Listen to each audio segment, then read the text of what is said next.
Welcome back, guys. Welcome to Talking Health with Anikia. I have been a registered nurse for almost 2 decades, and I recently became a family nurse practitioner. Today, we are going to talk about 8 worst foods that you should be avoiding in 2023 if you are hypertensive. High blood pressure, commonly known as hypertension, is a common problem in the US and globally.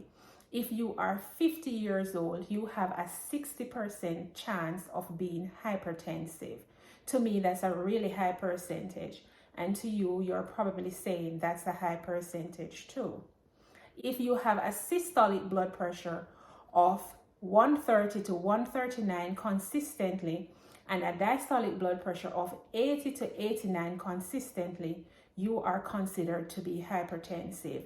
I'm going to ask you to watch this video right here, Know the Signs of Hypertension Now, so you can be familiar with the signs and symptoms of high blood pressure. Many persons with high blood pressure do not have it under control. So, what are you going to do about it? Let us talk. Let us talk about the 8 worst foods you should avoid if you are hypertensive in 2023. Food is delicious, food is the staff of life, but there are some foods that we're consuming that is contributing to high blood pressure.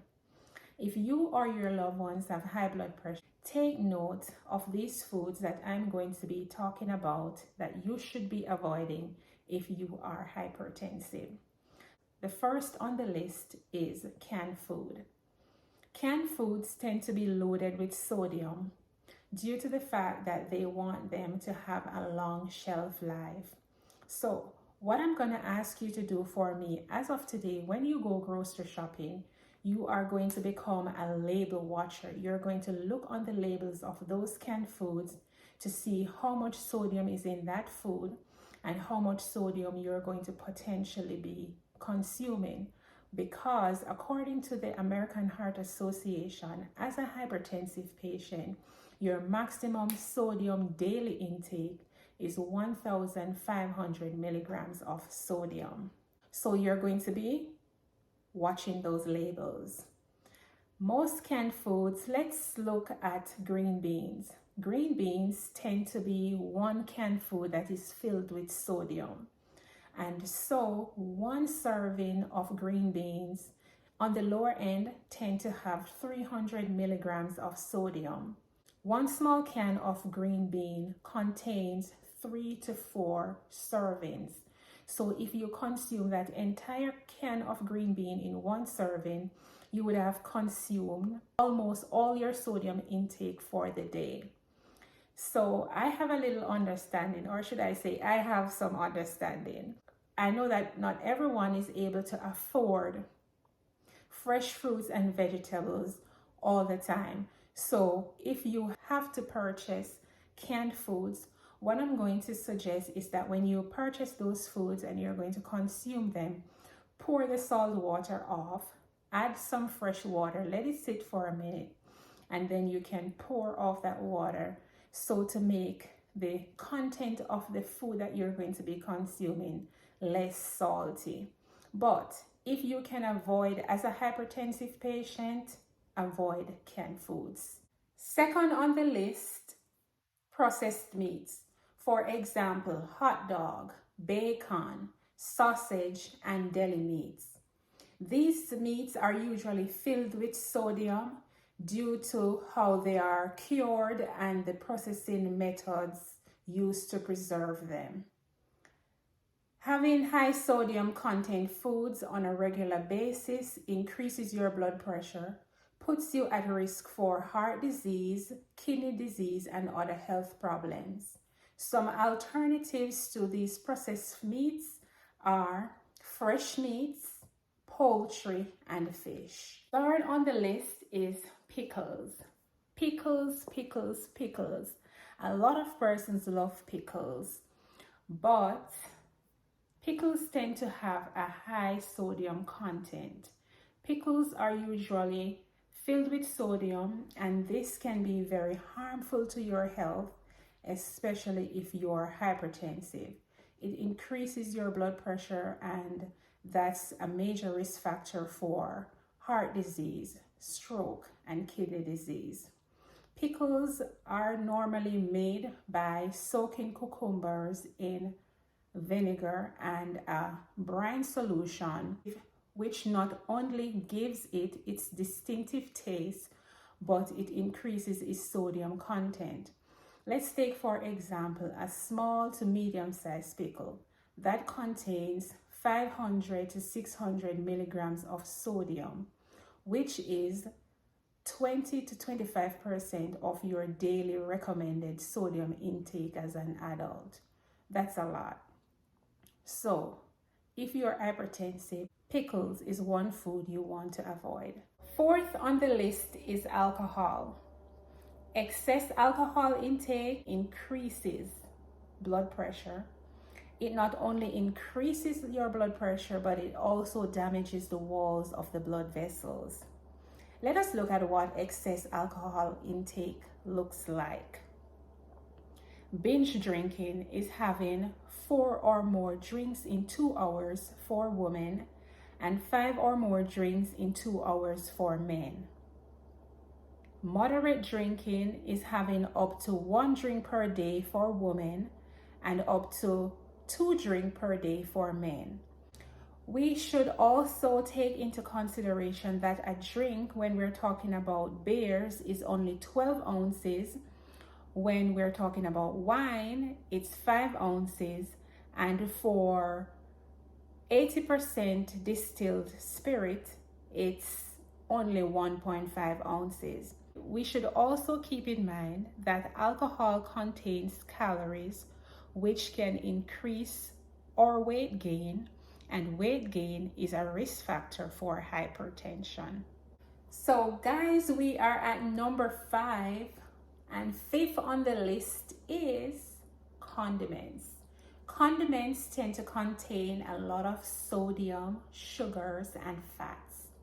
And in an hypertensive patient, this can be harmful as it increases their risk for a stroke and other heart disease and health problems. Some examples of condiments are ketchup, soy sauce, chili sauce, and salad dressing. But we're going to look at ketchup. Ketchup, 1 tablespoon contains 170 milligrams of sodium. So you can imagine when we're eating our fried chicken, our fries, and our burgers, we're just pouring ketchup or dipping the fried chicken. And we're not taking into consideration the amount of sodium that we are consuming. So as an hypertensive patient, this can be harmful. So be very careful of condiments and the amount you consume on a daily basis, because consuming these condiments regularly over time increases your blood pressure. The 6th on the list is red meat. Red meat contains sodium, saturated fats, and cholesterol, which can increase your blood pressure. Red meat is believed to contain a nutrient which, when broken down, hardens the arteries, and when this happens, it increases your risk for a stroke and heart attack. So if you're going to have red meat, do lean red meat. Also, you'd want to prepare the meat at home yourself, so to avoid the excess salt that is being added when it is prepared in a restaurant or by someone else. We are at number 7, and number 7 on the list is prepackaged frozen plant-based foods. We should always keep in the back of our minds that salt or sodium is problematic for persons with hypertension.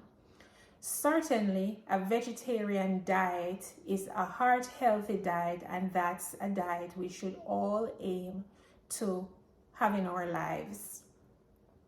But these plant-based frozen foods tend to contain a high amount of sodium, and so we still have to be cognizant, we still have to keep an eye out for the sodium content in these foods. Let's take, for example, meatless chicken tenders that are plant-based. 2 pieces of chicken tenders contain 630 milligrams of sodium. And you know, no adult, or I should say, adults do not normally consume 2 chicken tenders. It's either 4, 6, or 8. So you can imagine how much sodium you would have consumed in just that one meal. So we're going to take into consideration that even though it's plant-based, it's vegetarian, it contains a high amount of sodium. And if you're hypertensive, remember, salt is problematic for hypertensive patients. Final on the list is fast foods. Fast foods tend to be filled with sodium. So if you're hypertensive and you're constantly snacking on fast food, you very well know that it's increasing your blood pressure. So we're going to make an effort to avoid eating fast foods. Let's take, for example, a burger. A burger Whopper or a Whopper burger contains 911 milligrams of sodium. And we're not taking into consideration the sodium from the fries or the soda. We're going to make an effort to avoid eating fast foods because of hypertension. Please avoid fast foods if you're hypertensive. And even if you're not hypertensive, try avoiding fast food to prevent or to reduce your chances of developing high blood pressure. There are lots more foods that contribute to high blood pressure or causes your blood pressure to be high. I wasn't able to exhaust that list, but what I'm going to ask you to do for me, type in the comment section below some of those foods that you are aware of. And then beside it, you're going to type, I am no longer going to eat this food. If you have found this video to be informative, go ahead, like and share with your friends. If you have not subscribed as yet, go ahead, subscribe. Click that notification bell so you will be the first to know when a new video is uploaded. Thanks for watching. I appreciate you. And again, if you found the video to be informative, go ahead and incorporate it in your lives.